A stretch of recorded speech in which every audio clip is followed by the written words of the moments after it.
حضرات ماہ محرم الحرام کی بڑی فضیلتیں ہیں۔ حضرت عبداللہ ابن عباس رضی اللہ تعالی عنہ بیان کرتے ہیں کہ مصطفیٰ کریم صلی اللہ تعالی علیہ وسلم جب مکہ مکرمہ سے مدینہ طیبہ تشریف لائے تو آپ نے یہودیوں کو دیکھا کہ وہ عاشورہ کا روزہ رکھتے ہیں۔ اب پیارے آقا علیہ السلام نے ان سے پوچھا، معلوم کیا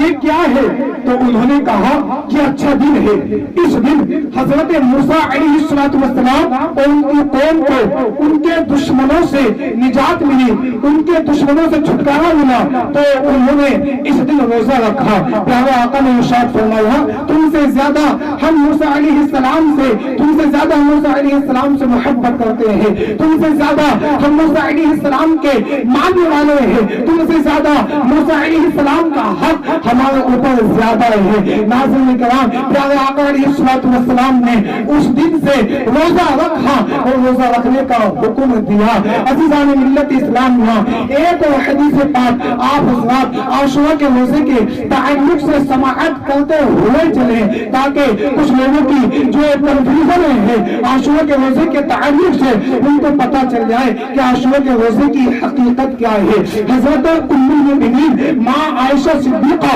رضی اللہ تعالی عنہا بیان کرتی ہیں کہ فرضیت رمضان سے قبل عاشورہ کا روزہ رکھا جاتا تھا، لیکن جیسے ہی رمضان شریف کے روزے فرض ہوئے تو آقا نے ارشاد فرمایا، اب جو چاہے عاشورہ کا روزہ رکھے اور جو نہ چاہے نہ رکھے۔ عزیزان ملت اسلام،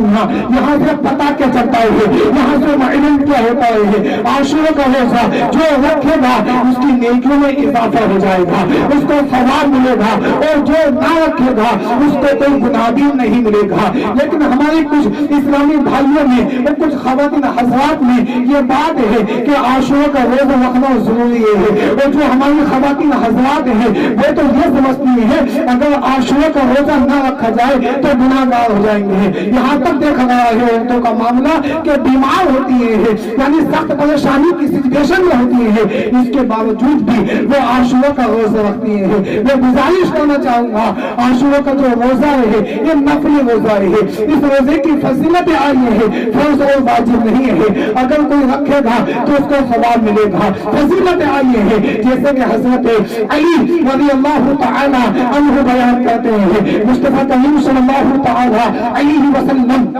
ارشاد فرماتے ہیں، اگر تم ماہ رمضان کے علاوہ روزہ رکھنا چاہتے ہو تو عاشورہ کا روزہ رکھو، اس لیے کہ یہ جو ہے اس میں یہ اللہ کا مہینہ ہے، اس میں ایک دن ایسا ہے جس میں مولا تعالی نے ایک قوم کی توبہ قبول فرمائی اور دوسری قوم کی توبہ قبول فرمایا۔ میرے بھائیو، پیارے آقا علیہ السلام نے لوگوں کو رغبت دلائی کہ توبۃ نصوحہ کی تجدید کریں، توبہ کے ہوشیار ہو۔ عزیزان ملت اسلامیہ، یاد رکھیں جو بندہ 10 محرم الحرام کو عاشورہ کے دن اللہ تبارک و تعالی کی بارگاہ میں توبہ استغفار کرتا ہے تو مولا تعالی اس کی توبہ کو ویسے ہی قبول فرماتا ہے جیسے کہ ان سے پچھلی والی قوموں کی توبہ کو قبول فرمایا تھا۔ عزیزان ملت اسلامیہ، میں آپ لوگوں کو بتاتا ہوا چلوں عاشورہ کے روزے کی فضیلت کیا ہے۔ حضرت شیخ عبدالحق محدث دہلوی رحمۃ اللہ تعالی علیہ اپنی کتاب ما ثبت بالسنتی میں لکھتے ہیں، ابن جوزی نے ابن عباس سے ذکر کیا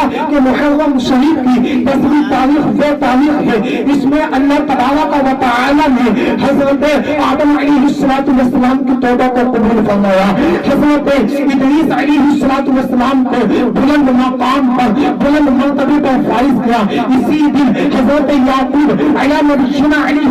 السلام کی بینائی واپس آئی۔ 10 محرم الحرام کو ہی حضرت یوسف علیہ نبینا علیہ السلام قید خانے سے آئے، حضرت موسیٰ علیہ السلام پر توراۃ نازل، حضرت یونس علیہ السلام کو مچھلی کے پیٹ سے اسی دن نکالا گیا۔ فرمایا کہ جس نے شب عاشورہ کی عبادت کی گویا اس نے 7 آسمان والوں کے برابر عبادت کی، جس نے عاشورہ کا روزہ رکھا اگر 40 سال کا کفارہ ہوگا ادا ہو جائے گا۔ یہاں سے پتہ کیا چلتا ہے عاشورہ کے روزے کی بڑی فضیلتیں آئی ہیں۔ محترم سامعین، تو عاشورہ کا جو روزہ ہے اس کی فضیلتیں ہیں، اگر کوئی رکھتا ہے تو اس کی نیکیوں میں اضافہ ہو جائے گا۔ بات آپ حضرات کو سمجھ میں آ رہی ہے؟ کہیں سبحان اللہ۔ محترم سامعین، یہ اسلامی سال کا پہلا مہینہ اور اس مہینے کی 10ویں تاریخ کو قربانی ہے، اور ذی الحجہ شریف یہ اسلامی سال کا لاسٹ مہینہ، آخری مہینہ، اس کی بھی 10ویں تاریخ کو قربانی ہے۔ یعنی ہم مسلمانوں کا سال شروع بھی قربانی سے ہوتا ہے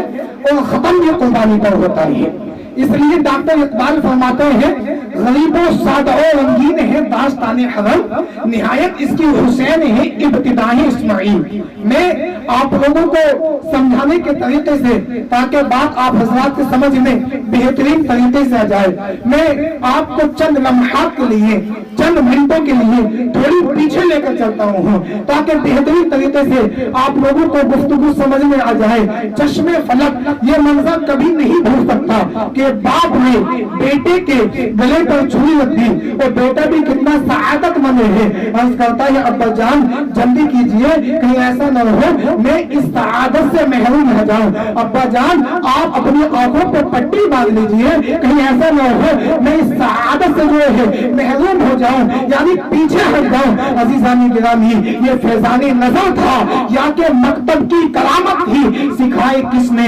اسماعیل کو آداب و فرزندی؟ محترم سامعین، حضرت ابراہیم علیہ السلام اپنے بیٹے اسماعیل کو ذبح کر رہے ہیں۔ جب رب تبارک و تعالی نے دونوں باپ بیٹوں کا یہ معاملہ دیکھا، یہ حالت دیکھی، تو اللہ رب العزت ارشاد فرماتا ہے فَنَادَيْنَاهُ أَن يَا إِبْرَاهِيمُ قَدْ صَدَّقْتَ الرُّؤْيَا إِنَّا كَذَلِكَ نَجْزِي الْمُحْسِنِينَ إِنَّ هَذَا لَهُوَ الْبَلَاءُ الْمُبِينُ وَفَدَيْنَاهُ بِذِبْحٍ عَظِيمٍ وَتَرَكْنَا عَلَيْهِ فِي الْآخِرِينَ۔ اے ابراہیم، ہم نے بتایا تو نے خواب سچا کر دکھایا، ہم نیکوں کو یوں ہی جزا دیتے ہیں، بے شک ہم نے اس کا فدیہ اس کا ذبیحہ دے کر، اس کا فدیہ دے کر ہم نے اس کو بچا لیا ہے۔ ناظرین اکرام، بتانے کا مقصد، کہنے کا مقصد آپ لوگوں سے یہ ہے کہ ادھر حضرت ابراہیم علیہ نبینا علیہ السلام اپنے لخت جگر اپنے بیٹے اسماعیل کو اپنے ہاتھوں سے ذبح کر رہے ہیں، ادھر حضرت امام عالی مقام اپنے بیٹوں، اپنے بھانجوں، اپنے بھتیجوں کو لے کر میدان کربلا میں پہنچ چکے ہیں، ایک ایک کو اپنے دست مبارک سے تیار فرما کر میدان کربلا میں بھیج رہے ہیں۔ کہنے والے نے تو یوں کہا تھا، کس زبان سے ہو گیا متبع حسین پاک کا مالک کونین ہے، نانا حسین پاک کا ننا نندھا پیارا پیارا ہے فقط 6 ماہ کا، آ گیا سر کو کٹانے بیٹا حسین پاک کا، وہ کٹ رہے ہیں دونوں بازو حضرت عباس کے، پھر بھی اونچا ہے سبا جھنڈا حسین پاک کا۔